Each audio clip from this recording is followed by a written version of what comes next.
Yo, how you doing? I'm doing good. I'm really excited to, talk with you today for a little bit. You For must be sure, for busy. sure. Are you in the studio right now? Yep, I'm in the studio right now. I'm low key just put a pause on the session real quick. Yo. Do you sleep there too? Do you visit your house? Ah, hell yeah, I'll be sleeping in this motherfucker on God. Ah, that's funny as hell. Yeah, I'll be locked in a lot of days. I make it to the crib though. You gotta take a shower at the crib. Or people might just be nice and you just spray a little perfume and you're like, I'm Oh good. my Let's God. continue the session. Oh my God. I will hope. Look, I want people to be honest with me like Fessa, go ahead to the crib real quick. I'll wait on you. How many artists have you tracked today so far? There's just one client. Uh, nah, I got like four, five clients in here right now. But yep, just recorded one song so far. I'm Yeah. excited to see your post about it soon. I've been like checking out your page, so you have a lot of cool stuff coming up. I'm curious, why do you call yourself the professor? Uh, people used to be asking me to do shit all the time, and then like I had to learn how to do a lot of different shit.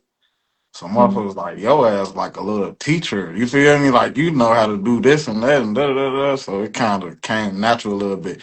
But then motherfuckers started calling me Fessa though, and not Professor. You feel me? Oh, They okay, that started makes shortening it sense. That up. makes sense. Hmm. That's where that came from. Uh, No, it's got a really nice ring. I was like, Fisa or Fessa? No, definitely Fessa, because Fessa sounds better. uh, Fessa. appreciate it. Well, I think we got a couple people joining us, so I'm excited. I think we'll get started. And I want this to just be a conversation. So if a question doesn't make sense, tell me. Just be like, Christina. I'm Christina, by the way. Nice to meet you. Christina, nice to meet you. Yeah, nice to meet you. You from the Um, south side or what side of the oh, city you from? I'm from Brighton Park. I've moved here like for school. So it's like more south. It's roughly like 30 minutes from the loop, the South Loop, Oh God. by bus. I take the 62 bus every day. Oh God. Okay, Hmm. okay. And you? Shit, south side, from the south side. But I come from the I live in the burbs now, so I drive to the city every day. What suburb? Uh Underclothes, All right. undisclosed, Perfect. undisclosed. Oh God. Suburbs are fun though. Schaumburg has a really cute cafe called Kurimo, and they sell like soft serve. Super nice dessert shop. I So like the suburbs because it's nice and quiet. I be trying to tell all the guys like it's time to move to the burbs. That's where it's at. It's nice and it's certain pockets in the burbs where it be turned up still, but it's if you could be quiet, you could duck off in the burbs. That's why I like it. In the yeah, schools, a the little bit. schools. Yeah, yeah. You're thinking like an adult. Peace and quiet. Peace and quiet. For sure. Well, it's really lovely to have you here. I know you are both a Chicago artist and a studio producer, and I'd like to Mhm. know, how did you start working at 432 Chicago? How did that idea come to you? Uh, damn, how did well? It was out of a lack of places to do music at first and foremost, because like I was doing events at one point, and then moving from doing events, like we needed somewhere to do some music at. So I was thinking like even before I even learned how to produce, I was making beats at the time, but I didn't know how to record nobody yet. I'm like, we need a place where I need a place where I could play my beats for people. So I was like, let me find a little space. And then shit, like doing research through like, spirituality and stuff like that. That's how I came up with the name 432. But for real though, like just having the lack of space for music and like I had a lot of friends that do music, so I'm like, let me try to start a studio so I could, you know, have a space for us. Did your That's how friends I came. immediately jump in and help you, or you had to figure it out on your own? It was definitely a lot of times where I had to figure it out on my own because ain't everybody not, always gonna be hands on all the way with it. But I definitely had a few people that helped me along the way for sure that was in it with me, coming in and out, and I just had to keep going though, figure things out for real. Did Sometimes it was you? hard, but Hmm. I noticed like the background of the space looks really cool, like the designs, the art. I think on your social media page, like you post yourself at the computer or other people have tagged you, and it mm, looks really homey. Like it has a very intimate setting. Did you design that yourself or you had someone come in? uh, it was really me. I mean, I just try to keep it clean and got like stuff from different artwork from people that are Chicago natives that definitely help curate the space, kind of make it what it is. Because I kind of like contemporary looking, like nice look, and the vibe gotta stay nice. Like wherever you creating music, it gotta be it gotta inspire you in a way. So yeah, I like to keep it like nice and homey and clean. You know. Hmm. I bet you're a big believer of your space being a reflection of your mind. Yeah, for Yeah, sure. yeah, Hell yeah. Yeah. yeah. I'm Hell the yeah. same way. When it For comes to sure. like writing screenplays, I gotta have the right playlist. I gotta have the right space because if you're cluttered, your head is gonna be cluttered. For sure. Man, you write screenplays? I do, yes. I'm Also, in you a film school. film head.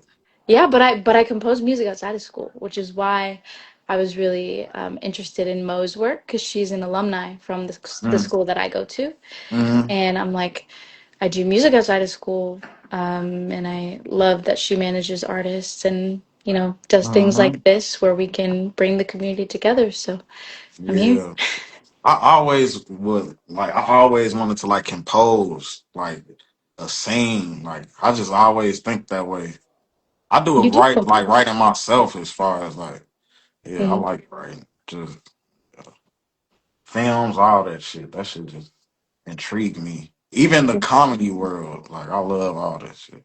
Like skits, improv, that kind of thing. Yeah, yeah, Hmm. yeah. Improv, and then like just like you ever know like the journey of like how comedy, like how comedians they start from like doing like low level clubs and then they move up to bigger venues, then they start to get like residencies and then they get a show, then they get a special, and then like they get a TV show SNL or a episode. movie, Yeah. Yeah. SL, right, right. Saturday Night Live, they might get a job on Saturday Night Live. Like I just like watching the storyline of like different comedians and shit. That should be like as opposed to like just music, like I like just all art forms for real. Hmm. Seems like you're very empathetic. Would you consider yourself an artist before you became a producer, or vice versa?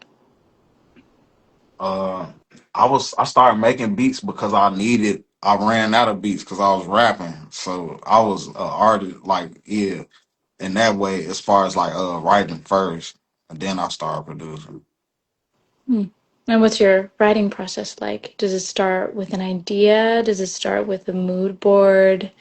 Is there an approach? Um, Sometimes I get inspired by life for real. I go and like I like feel some type of way and then I go as of lately.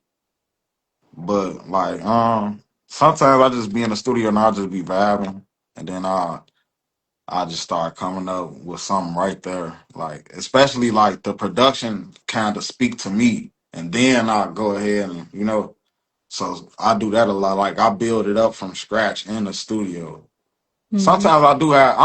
I just be inspired when I'm outside, like, and then I'll come up with a concept while I'm there. Sometimes I do have concepts when I'm outside, but that'll be like when I'm going through something and I gotta go to the studio and rap and express myself. But when it's some fun shit, I'll be like thinking of it right then and there. Yeah, I like that. You're not static. You kind of adapt to yeah, anything. yeah, for sure. Because like I'll go to other studios and don't nobody record the same way for real. So everybody kind of record different. So Hmm. you gotta be a little bit. Versatile for sure. Mm. What was the first moment you felt like you were actually good at rap and designing beats? Was it when you were a teenager or a young adult? First time I felt like I was good at rapping is when I got on Fake Sure Drive. Like when I was like, I think we were like 18, 19. And when Andrew Barber posted our song, I'm like, oh yeah, I'm good at rapping now because shit, I guess somebody that's like renowned at like listening to hip hop, they posted our shit. So I guess I'm good now type shit. But I always thought just because like certain people don't really pay attention to certain words for real. So I always thought that I had a way with words, cause like in high school, like it used to be quick as hell for me to do like English, like different assignments and shit, like with poems and different shit like that. I used to be like, let me do mine, and then want to go perform it in front of the class and shit. You So wanted to do that? Like you didn't yeah, need anyone to convince you, you knew that it felt right. nah, it used to be like on some funny shit for me. So it wasn't Oh, you thought it actually, was a joke? You did it as a joke. yeah, And now it's your life. I know, right? It's crazy because I didn't. My first shit that I used to write, kids used to write like stories and shit. Hmm. I used to write like jokes and shit. Like when I was in fucking second grade, like I used to write down like jokes. I try to come up with a joke. Would you Oh, keep them to that's yourself or would you tell them to like your nah. I keep them to classmates? myself. I'll definitely keep them to myself. I ain't. Hell no. Nah. They But were I funny. remember, like, why was I doing that at the time? I don't know what the fuck that was, but I was like writing down jokes and shit. You were having fun. There's nothing wrong with that. Yeah, We all that's did funny crazy though. things. Who in Chicago influenced your sound or your visual style?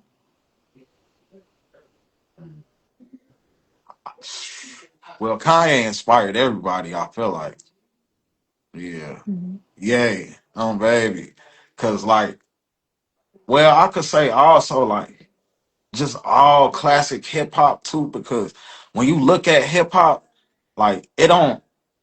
You see hip hop, you get what I'm saying? It's like not rap. It's like a culture thing. So when you see different people like dressing a certain type of way or they got their space a certain type of way or something, it's all like it meet up in one place. It's like the music to go to it, the clothes, the life, the everything is kind of all reflect on each other. You feel it's like a aesthetic. So Mhm. And you were overwhelmed by how much it had to offer. You wanted to be a part of it. yeah, when I was little, I was like, "What's this? This shit sound cool as fuck. What the fuck is this?" My daddy like, this a beat. Oh God, this is what a beat is called. Like, oh, all right. Oh God, like, okay, that's I can nice. do this. Hmm. Mhm. So I That's was so like, cool. yeah, I wanna do something. I wanna make some beats too. Was your pops influencing you in your music career? Like, was he supporting your dreams or was he a little bit held back? No, my dad was very supportive. My pops bought me like a piano like to make beats on when I was like down there like 10. Oh God. Like he was like, go on ahead, yeah, make some, go on ahead. Cause he got like he was like DJing and shit. So he was like, yeah. You grew up in a musical family because of him? Hmm. Yeah.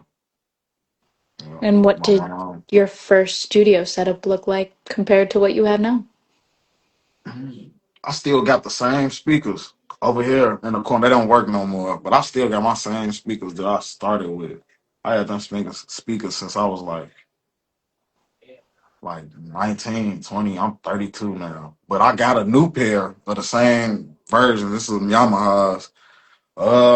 It's way different now because I got like things that cost a little bit more than like when I first started. It was like a little Focusrite. It was like a little $200 interface.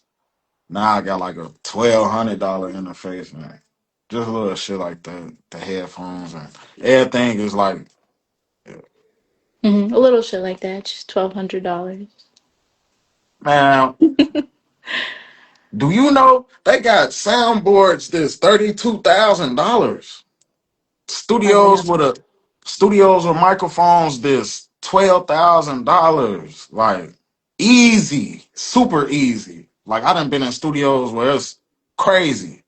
They Mhm. microphone locker is crazy. Like they got the Sony 1800, they got the motherfucking Neumanns, all types Mhm. of German Aren't engineered those like shit. 5,000 each? Yeah. Norman? Yeah. Yeah, no, they're crazy expensive. Mm-hmm. And you have to like keep them protected from humidity because otherwise like you'll hear it in the track. Like it'll be like For a sure. scratchy static For sound, sure. I'm sure you know. Sometimes you want to get the environment into your uh like I would say like okay, like certain interfaces, once you put a little wear on them, they start to sound a little better. So sometimes you want to put a little wear on some of your equipment, but not all of it. Like you said, you want to protect a lot of the shit. Hmm. What do you mean by where? You mean like a Uh cloth or just you want to put like some wear and tear on something, kind of like a baseball player would when he wear his glove in type shit. hmm It's kind of like that's how some equipment is in music. It's like it starts to sound better with time. It's like you break it hmm in a little bit, like especially certain speakers. Like you gotta play like you gotta calibrate certain speakers, like for a week before they even start sounding good. mm. Like ballet dancers break in their shoe so it fits their foot? That? Exactly like that, low key. Yep. Mhm. Yep. What did people misunderstand about you when you were first starting music? I don't know what the fuck, the motherfucker misunderstand about me.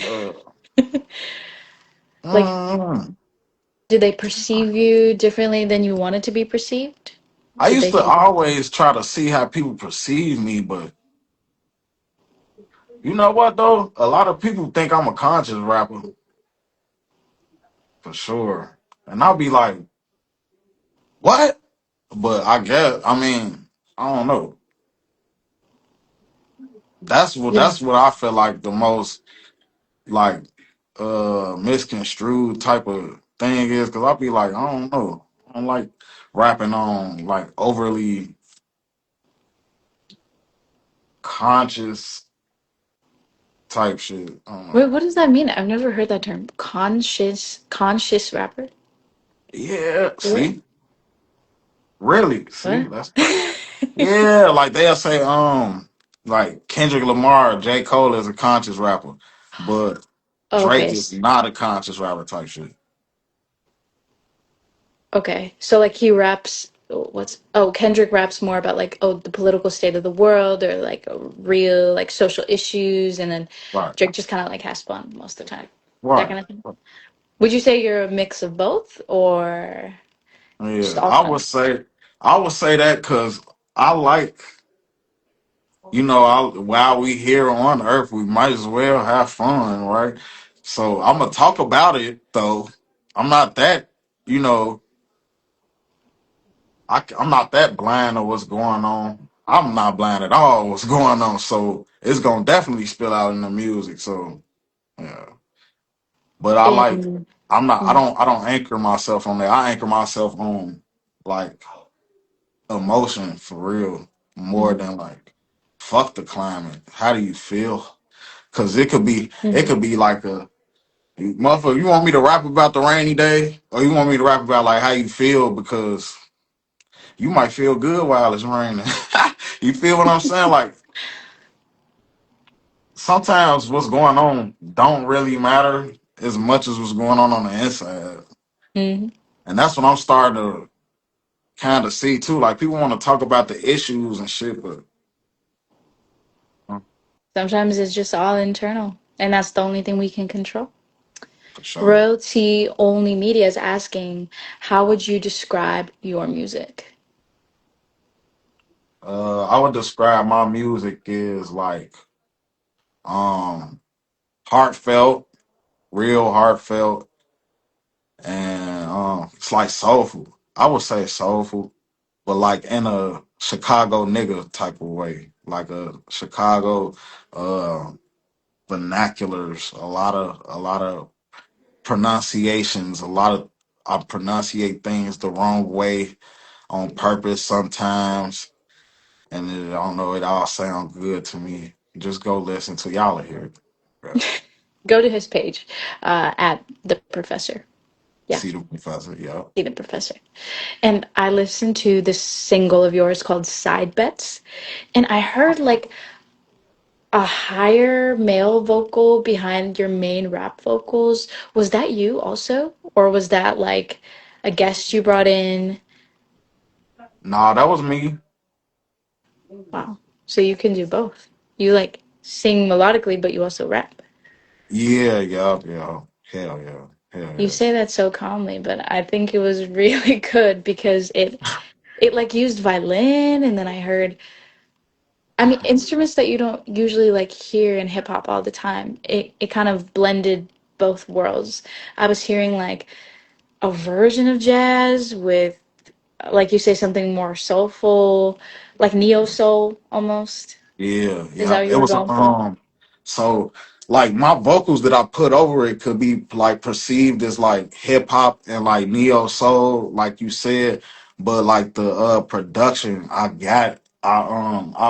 I sampled a jazz vocalist. So it was her name is Kimiko Kayashi. She's from Japan. She raw as hell though. And she's still alive though. She older now, but yeah, she was working with like Herbie Hancock like Mhm. back in the 80s and 70s, and they got like a lot of albums, and she got like a lot of raw shit. Like she raw as shit. Who So I knows? just Maybe sampled you'll her. work with her. Maybe you'll work with her one day. Meet up. Man, you know Herbie Hancock or something like. That's what I really want to do. I want to move into. It's kind of a little bit not as easy to get access to that right now. Like instruments, kind of like. I want to move into that though eventually. Hmm. Most of the instruments that you use on your tracks, are they virtual or do you track them live at times? Uh, yeah, they are. They are. A lot of them are virtual, but I definitely take from the raw. Like I take from like people will be playing shit, and then I'll put that in there. I'll sample somebody playing some shit, and then I'll put that in there. That's why I like to use a lot of samples too, though, because it's like it's always the real instruments, and like when you pull from that, it really kind of it's like easy to like go off of. Less easy to go off of if it's It's sampled? more easy to go off of Hmm. when you like have like a soul sample or, because of them playing all the instruments like back in the day, like they had like all that live instrumentation, and that's what I Hmm. like to sample the most for real. Yeah, I wish more artists did that because now it's all like virtual. I mean, people are going as far as using AI to make their Mhm. instrumentals. It's getting pretty fucked up. But See, that's why we come in, all the real artists, because like yeah, you right, and I'm not necessarily overly against because I heard they did. Did you hear the Michael Jackson Thriller AI? no, is it worth listening to? You might cry because it was In a it good was way? good. Man. I'm like, we are dumb. I'm like, how did that shit? That shit was overwhelming for me to listen to. Hey, did y'all? I want to. Hey, the people that's in here, did y'all hear the Michael Jackson shit? I want to know. I'm going to after this. She say lyric rapper. Oh, Yeah, I'm reading and y'all shits now. Royalty Only Media is also asking if you perform live, do you use bands or background music? I just use the instrumental. Like I just play the instrumental and then rap over it.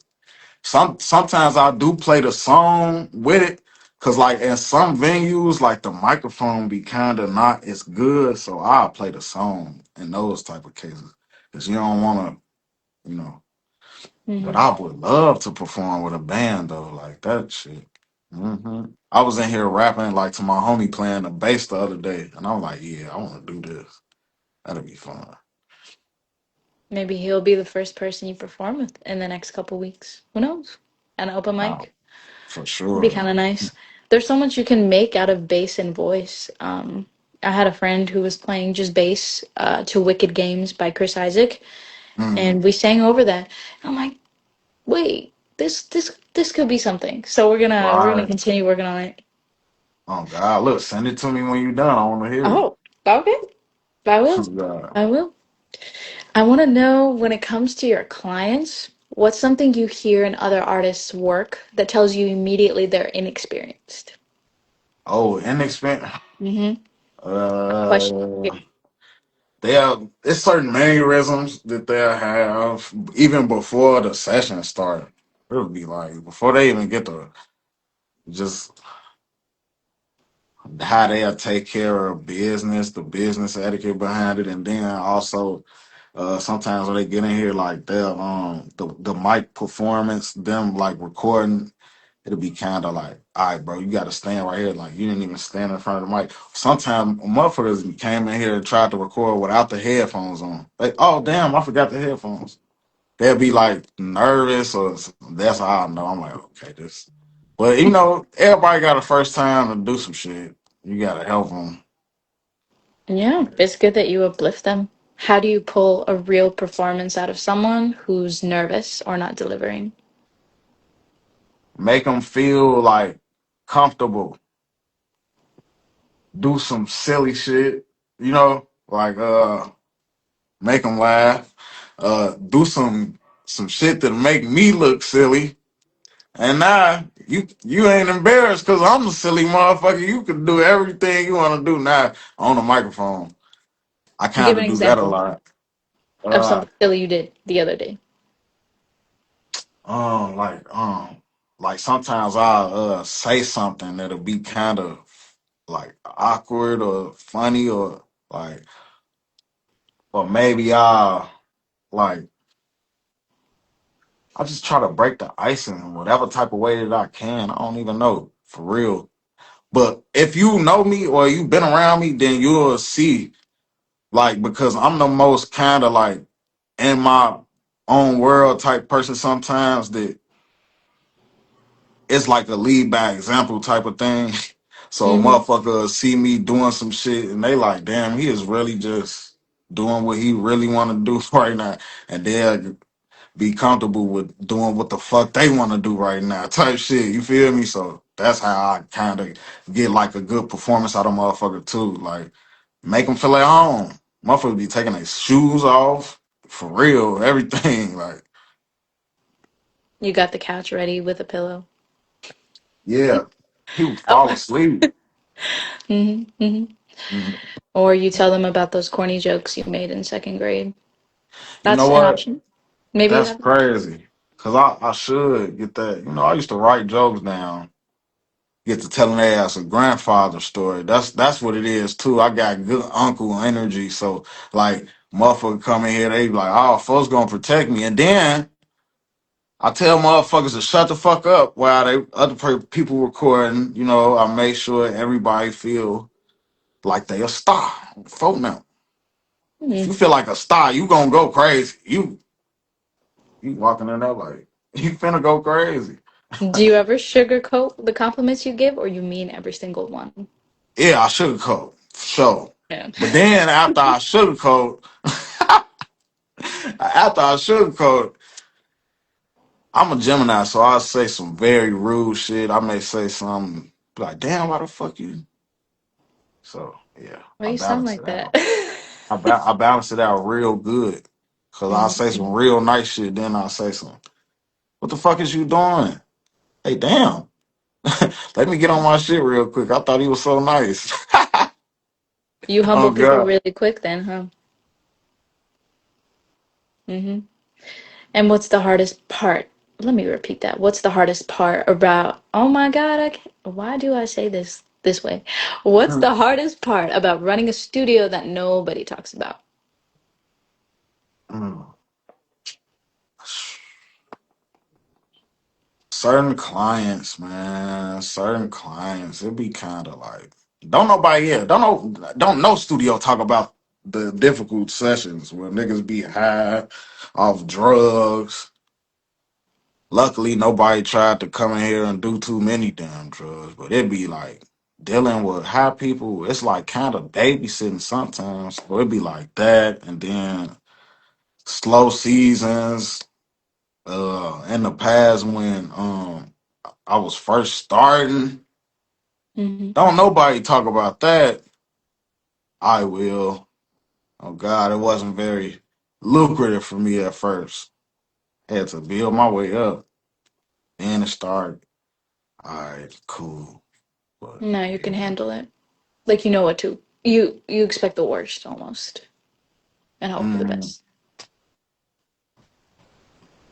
What's a uh, situation? Oh yeah, go ahead. well, I don't know what I kind of just I willpower everything because I don't expect shit. I don't Hmm. expect nothing. I don't expect anything, but just you know A good time. everything that happened Yeah. already. Everything happened Hmm. already. So now it could just be anything I want it to be. Hmm. Everything didn't happen. Are you a big believer of manifestation? I don't believe I know Hmm. because it's a lie. But you know, if you know, if you know, you know. Sure. I'll say yes for now. But I do agree. You have to be confident in your artistic choices and how you carry yourself because no one's going to do that for you. Um, yeah, we definitely show up how we want to be perceived. I think we have that control. What's a situation where business and art clashed for you? Business and art Hmm. oh, clash in a good way or a bad way. Both. Okay, I just it just clashed in a good way. My cousin just got married and she wanted to make a song. So she got me to produce this song for their wedding and like she rapped over it and that shit was fun as hell. So that was like when the personal and the business clashed and it was good. When it clashed when it was bad, okay, like my first studio, like I think it was kind of like some personal shit going on where the people in the building kind of like didn't want me there, basically, because I was like kind of I was the only black kid in the building, Mm. so it kind of went like that. Like they didn't really want me How like old were that. you during that? I think I was like 25, 24. Hmm. You know, Yeah. But you didn't let that take you down. You just saw that as motivation to keep going and doing better. yeah, I had got like I was out of the first studio for a while, and I was just there, like really. I had to start really over because I was looking for spaces and really not knowing what I wanted to do for real. But then like I kind of started taking my equipment over people's house and like recording them there. And then like I found another space and then it went from there. Yeah. So that was a time where it was kind of fucked up. And it was like on some personal shit because it was like everybody else had studios. Every like they had rock bands in there, like practicing, going crazy, being loud and shit. And they were telling me that my speakers was too loud. I'm like, what? Y'all got other studios in here. Like, what the Hmm. fuck are y'all talking about? So yeah, that's definitely a time where it was. Hmm. But now you don't have to worry about that. Now you're in your own Uh-uh, space and yeah. for sure, for What's sure. one decision you made that leveled up your business instantly? And by business, I mean your studio. Um, one thing that leveled it up, like when Maybe it I'm when was like a creative partner you brought on board or um, I need to a do piece something of like that. equipment that really helped you. Oh Anything. man, when I got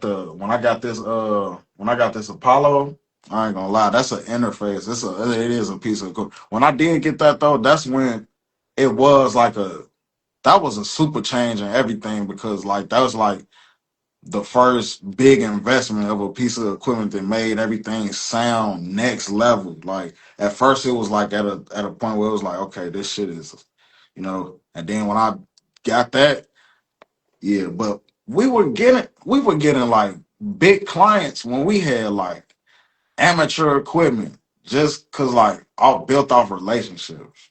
And people would be fucking with us and then like they'll keep coming back. And like that's the magic of music and the magic of engineering too though. They're like you could mix like and make something sound good off like some weak ass equipment. Like kids be recording on like their phones now. And some of Hmm? them be making some of their shit sound good. Grimes made her entire first album, I think, on GarageBand. You know Oh, really? the, yeah, the what would you even call her? Like techno singer? Mm. Yeah, she has like very futuristic beats, and sometimes it's literally just a synth of some sort, and then just her voice, like Oh, okay. calling you in, almost like tribal, like alien like. It's I weird. like that shit. I'm gonna have to check it out. Yeah, yeah, yeah, you should. I want to know about the Chicago art scene and what you think about it. How would you describe the creative scene in Chicago right now?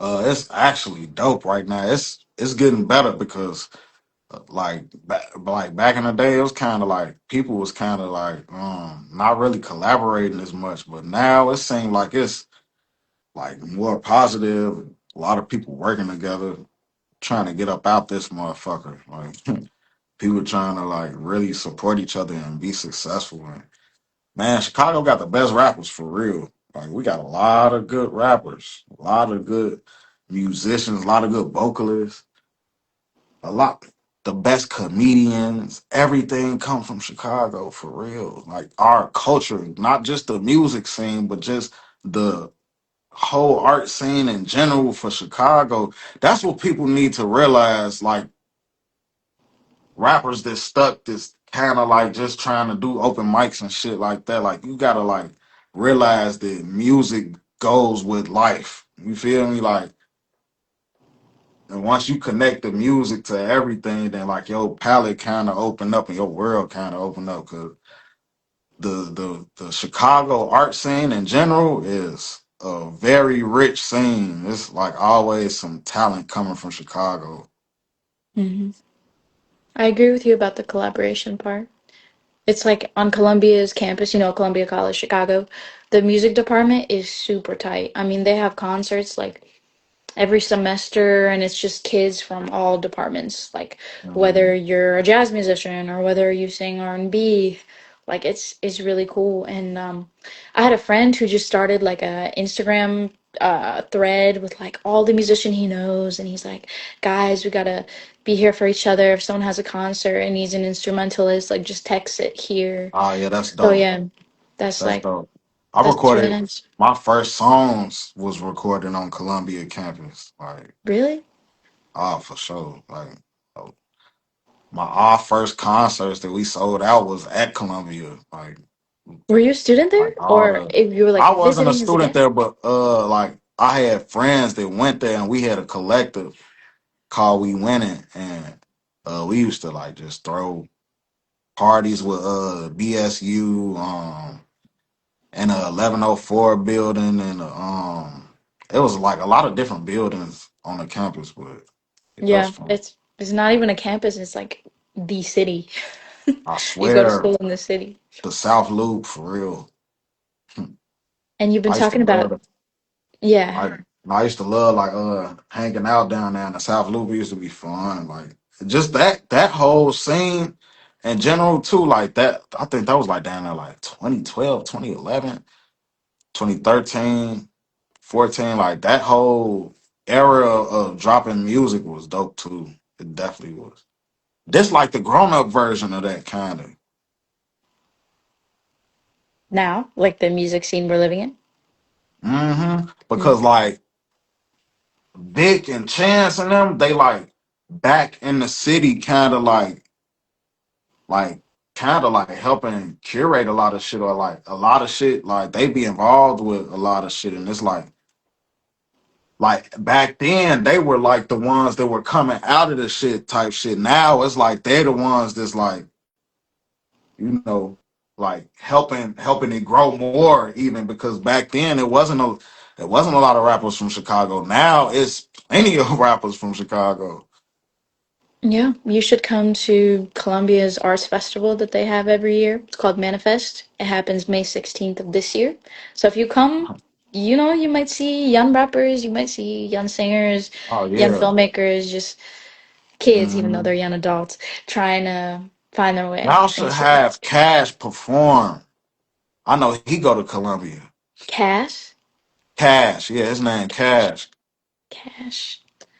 You gotta send me like his I'll account send you or his link. something. I'll send you his link. Yeah, Yeah, I'll y'all check got it out. him perform for Manifest. I think we performed at Manifest. No, we performed like because they had different stages. We wasn't on the main stage, but we had performed on one of the stages at Manifest before. Yeah, they have Oh my multiple. god, Hmm. that was a long time ago. It's super fun. Super fun. What keeps you motivated when ideas slow down? Um, I just don't really try to overexert myself with creating because it's kind of like a lifestyle thing. So I don't really feel like I'll run out for real. Hmm. I don't You really, yeah. you don't I want to keep, burn out, like you take that time to rest for yourself. I don't really be feeling like I'll burn out. The only thing I do burn out on is recording niggas all day. I'll be tired. I'll do that. But like as far as creating the music, it's kind of like easy to create because that's like the easy part. The hard part is like all the other shit to go with it. So you got to let the creating part be the fun part. If that's not the fun part for you, what the fuck are you know, Hmm. doing it for?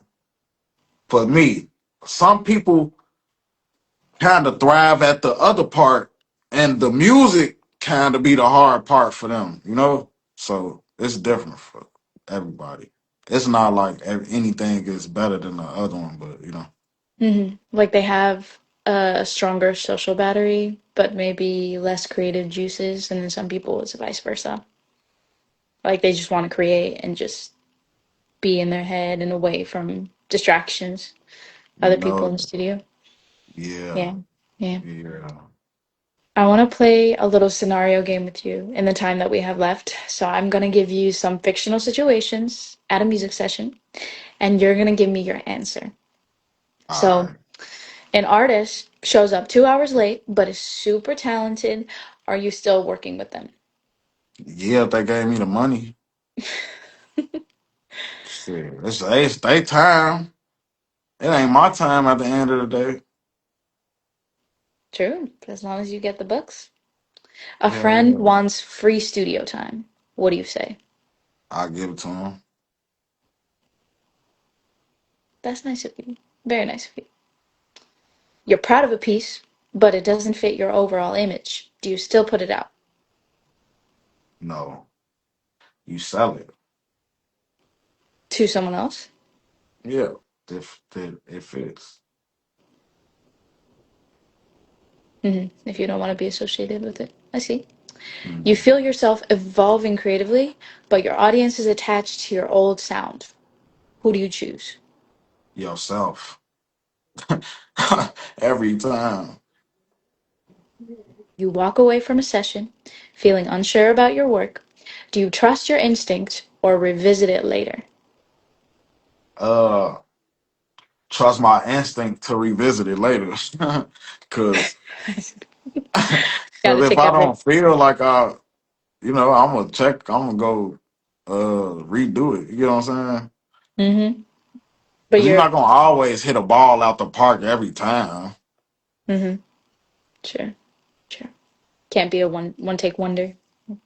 Yeah, yeah. You're in a creative block, but still have clients or expectations. Do you force the process or step away? You step away, kind of, Cause shit, you don't want to, like I said, you don't want to be forcing shit. Like it's this, okay, like one of my clients paid me to make some beats. Like I made like 5, 6 beats, and he picked a few of them, but he need like two more. I'm Mhm. not about to like just keep flooding them with beats. I'm gonna let him sit on them beats that he got right now. Once he done with them, I bet let me hear them songs, and then we finna make some more beats. Like that's the way I do it. If it'll be something with like that, I felt like it was like a burnout or something. Like I'm forcing it or something. Mhm. Yeah, I like that because you're making your client do just as equal the amount of work as you. Like you don't let them be lazy, you know? Right, You need a response from them. right. All right, last one. You create something that feels ahead of its time, but nobody around you understands it. Do you wait or release it anyway? You could release it anyway if you want to, cause shit. A lot of times people don't feel like they like other people understand it, but somebody gonna understand. Shit, so just release it anyway. That's what I feel like you should do. Even if it's one person that gets it? Cause they don't. Everybody gonna get it at the end. That's how I feel. Hmm. Even if it's your mom or your dad, just the one person that believes in it. That's enough. Yeah. Yeah. What do you want people to feel when they walk into your studio? I know you already said comforted, like they're at home. Want them to feel like you're their friend or their mentor. Oh, yeah. You be shake my hand, be my friend. Yeah. You be. I just want them to feel like they ready to make some dope shit. Like every artist got their own like little way of getting in their mode. I don't want nobody to like kind of do no generic shit or be like this is the way to do it every time. But when you hear, just be inspired. Hmm. It's And really a optimistic. choice. Hmm. It's really a Hopeful. choice. Excited. I agree with you. And finally, what does ambition mean to you? Ambition means breaking past like barriers and going to get it the way you envision it in your head. You gotta like carry it out. So if like ambition is that like one of those stages into manifestation for real. Consistency with it. Mm-hmm. Hmm. Building your way up. Yeah. And I noticed that you're coming up with an album. It's called Ice Cold World 2, right? Mm-hmm. Are you going to That's perform it one. live anywhere that anyone who's going to see this can attend, can support? I got my first headlining show at Book Club. I think it's called Book Club. It's up north. That'll be on April 19th. I'm definitely gonna perform songs from just my catalog in general. I damn near might do something from Ice Cold World. And then as far as the album dropping, I have a release party and a premiere for the Ice Cold World documentary this Saturday. So I'm doing Whoa. that. You can check my page. You can check my website too. It's everything is like on there. So and I'm Mm-hmm. shooting some videos that day too. So it's gonna be a pretty cool day. It's I'm exciting. definitely playing the album a few times while we there, just like Mm-hmm. explaining like the different songs and shit. Just connecting with the people who wanted to slide and get that intimate and listen to it. Yeah, I'm gonna try my best to stop by book club because Mo said it's a dope spot. So For gotta sure. gotta check it out. Yeah, yeah. Well, if anyone else who's watching has any questions for Fessa as we wrap up, don't be shy. Hey, I appreciate y'all for real for checking it out. No doubt. Yeah. And you know more eyes are gonna be on this when it's posted as a Yeah. reel. Well, They I said just I wanna should do an say, acoustic version for oh, content. Hey, look, somebody find me an acoustic person. I'll A definitely do it. guitarist. Yeah, Hmm. I'll definitely do acoustic version. Yeah. That'll I'm be fun. curious how your voice would sound with it. I bet it'd be really cool. Yeah. Well, I appreciate you too. Thank you. Thank oh, you. I appreciate you. This has been really nice. I was a little bit nervous at first, but I think we got into a flow, you know? Oh, for sure. Nervous? Why? I don't know. I always want to make sure like I told you in the beginning, make it feel like a conversation because it is and not something that is forced, you know? So you don't feel like I'm jumping real quick. Like we actually take the time to talk about everything naturally, you know? Oh yeah, for sure. For sure. Hmm. Definitely, definitely a good host, for sure. I Thank you. fuck. Thank you. And thanks for making this so expansive and being honest with your answers and very descriptive. So I appreciate that. And thank you, viewers, to whoever watched this and tuned in. Please don't forget to follow Fessa on Instagram at See the Professor and Ambitious Entertainment for more content. Thank you.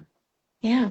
And Fessa, best of luck to you and your album. Thank you so much for taking the time. I know you're busy. And good luck with your clients the rest of the night. Thank y'all. Thank you. Thank you, E. I appreciate everybody for having me. Oh God.